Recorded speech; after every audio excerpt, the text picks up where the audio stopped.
Oi, meu nome é Rafaela, eu tenho 15 anos, sou aluna do primeiro ano C da escola FISES Macaé. Estou aqui para dar a introdução ao meu trabalho de literatura.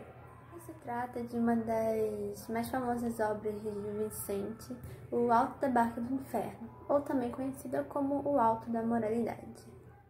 Um didático que serviu para enfatizar as feridas sociais da época de Gil Vicente. Mas qualquer um que leia o livro consegue ver uma relação muito grande com os dias atuais de alguns personagens do livro. Mas antes disso, eu quero dizer que o cenário do livro se passa em um pier, onde existem duas barcas, uma que leva ao céu e uma que leva ao inferno. Uma que tem um anjo e uma que tem o diabo. Os personagens que forem surgindo são almas. São pessoas mortas que estão ali para receber o julgamento. O primeiro personagem a chegar é o fidalgo com um escudeiro. O fidalgo pergunta ao anjo se ele pode entrar na barca e o anjo recusa. Bom, acredito que essa recusa tem a ver com a soberba do fidalgo. Ele choraminga falando que, bom, ele tem pessoas rezando por ele e tal, mas mesmo assim o anjo se recusa. O convidado é o onzeneiro, uma espécie de agiota da época. Bom, ele vai para a barca do inferno e por ali fica, já que ele foi ganancioso durante toda a sua vida. Esse é o principal motivo. Ele chega com um saco de dinheiro e o anjo e o diabo falam para ele que isso não vale de nada ali. O terceiro a surgir é o parvo, o primeiro a ter um destino feliz. Bom, o parvo seria uma espécie de bobo da corte, alguém que encontra a paz na simplicidade, é o resumo desse personagem. Por ele ser sempre tão simples, ele pode embarcar na barca para o paraíso. Em seguida vem um sapateiro, que acredita poder entrar na barca do anjo por ter cumprido rituais religiosos durante a vida. Porém, como ele sempre enganava seus clientes, ele não pôde entrar. Agora temos o judeu, que bom, ele só não pôde entrar na barca do anjo porque ele não era cristão. E não pôde entrar na barca do inferno porque carregava um bode consigo. Então foi amarrado um barco menor à barca do inferno e ele foi carregado naquela barca com o seu bode. E eu vou aproveitar também e falar mais de uma personagem que é a Brígida Vaz. Bom, ela é uma mulher, a única mulher a aparecer no livro. Bom, ela é uma alcoveteira e prostituta da época. Bom, ela diz, né, que deveria ser aceita na barca do anjo, pois ela ajudou várias outras mulheres a saírem da rua, as deu casa, as deu comida, as deu uma vida confortável. Porém, os meios não justificam os fins. Então ela continua e vai para a barca do inferno. Bom, agora fazendo um resumo geral, mesmo você conhecendo poucos personagens e bem raso as histórias dele, acho que você consegue perceber que a finalidade da história é falar sobre a hipocrisia social daquela época, que curiosamente é quase a mesma que a nossa.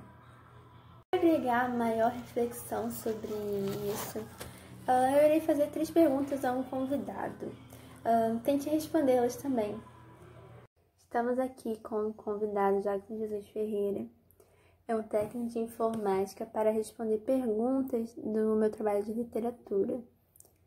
Bom, a primeira pergunta é: em uma sociedade a qual todos julgam o próximo, qual o critério básico que todos demonstram ter para cometer tal ato?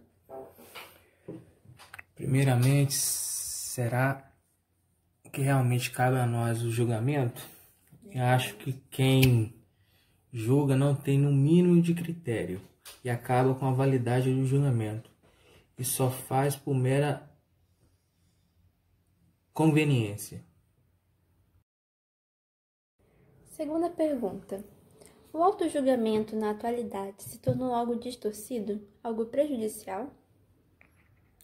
Sim, e muito.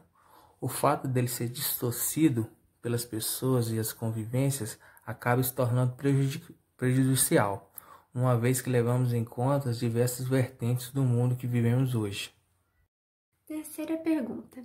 O que seria mais importante, satisfazer um número maior de pessoas ou satisfazer-se a si mesmo ou a um menor grupo de pessoas? Não estaria esse coletivismo sendo um dos maiores atos hipócritas do nosso mundo atual? Acho que sim, o ser humano se tornou uma pessoa egoísta em vários sentidos. Porém, continuamos tentando agradar as pessoas, tentando nos encaixar num padrão fantasioso, tentando ao máximo ser julgados positivamente pelas pessoas. Não importando como fazer e quais meios a gente utiliza para chegar, a esse julgamento positivamente que o pessoal acredita ser o importante hoje. Sobre essa última pergunta, principalmente, quando se lê o livro, dá pra perceber que os personagens acreditam que eles poderiam sim ir para a Barca do Anjo e todos chegam a tentar ir para a Barca do Anjo. Mas eles não podem, alguns deles, né? Eu creio que isso tem a ver sim com esses julgamentos que as pessoas dão da gente, esse julgamento hipócrita. Como assim? Acredito que esses personagens tenham sido vistos bem por outras pessoas, sabe? Mas elas não se importaram de como eles conseguiram aquilo, por quais meios eles conseguiram aquilo, por quais caminhos eles seguiram. Por exemplo, do Fidalgo, que as pessoas gostavam dele em vida, porque ele tinha um título de nobreza, porque eles só queriam ganhar em cima dele. Então, é praticamente isso. As pessoas cobram uma moralidade que ao menos seguem e julgam a moralidade dos outros sem ao menos saber como... sem ao menos saber os caminhos que eles seguiram para aquilo. É um julgamento muito raso que a nossa sociedade não deveria mais fazer. Bom, para encerrar, eu vou deixar aqui uma pergunta para você refletir ainda mais sobre esse tema tão interessante. Não seria essa moralidade que tanto queremos algo hipócrita por si só?